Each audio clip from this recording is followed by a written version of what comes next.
My shadow wants to go on a trip. Once upon a time, in a sunny little town filled with bouncing balls, fluttering butterflies, and giggling children, there lived a 4-year-old girl named Ellie.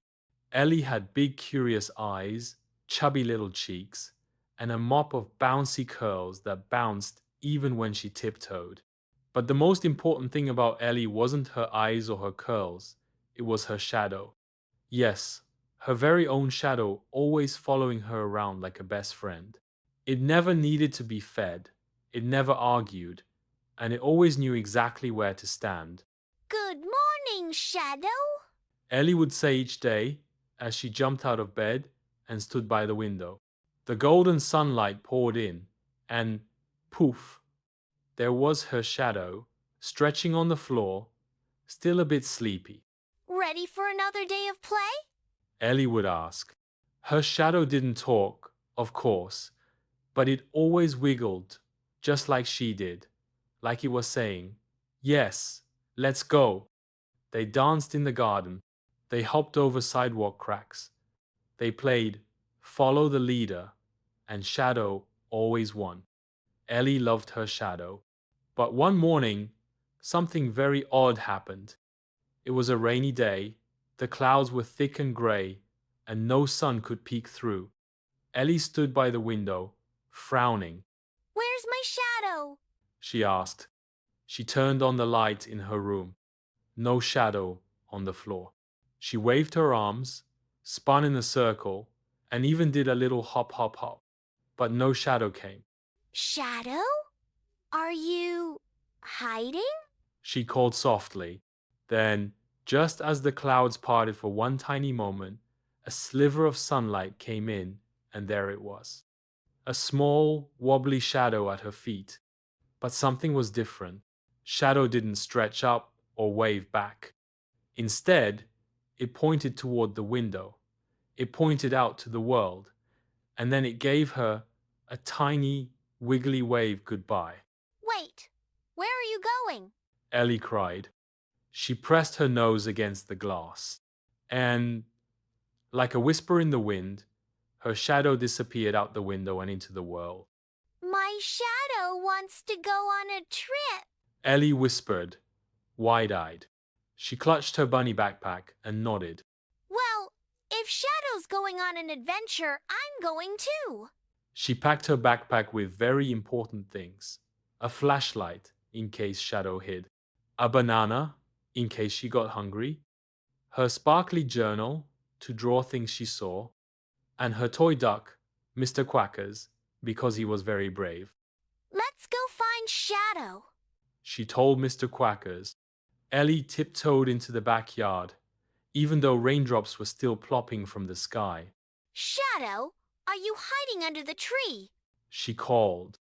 The tree didn't answer, but the rain was slowing.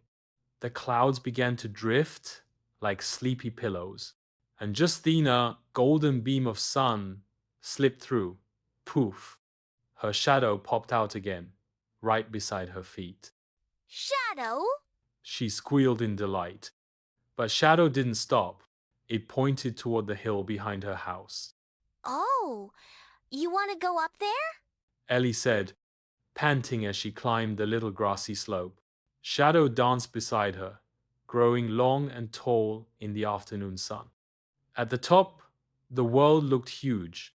Far below was the town, with rooftops and barking dogs and flapping laundry. And way beyond mountains touched the clouds. Is that where you want to go, Shadow? Shadow nodded by wiggling just so. Okay, let's keep going, Said Ellie bravely. They walked through the forest, where Shadow ducked and stretched under the trees. They crossed a stream, where Shadow swam along the rocks.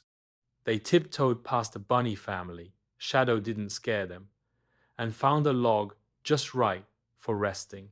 Ellie took out her banana and shared a bite with Mr. Quackers, but not with Shadow. Shadows don't eat bananas. She looked at her notebook and drew a picture of Shadow waving at the mountains. I think you really want to see the whole world, not just follow me around. That's okay. Ellie said quietly. Shadow swirled, on the log like he was doing a dance. I'll go with you a little longer, but I'll miss you when you go. As the sun began to sink lower, they came to a field filled with wildflowers and butterflies. The light turned golden, and Shadow stretched longer and longer like it was trying to say something. Suddenly, Shadow pointed to a big rock and jumped onto it. Ellie stepped into place.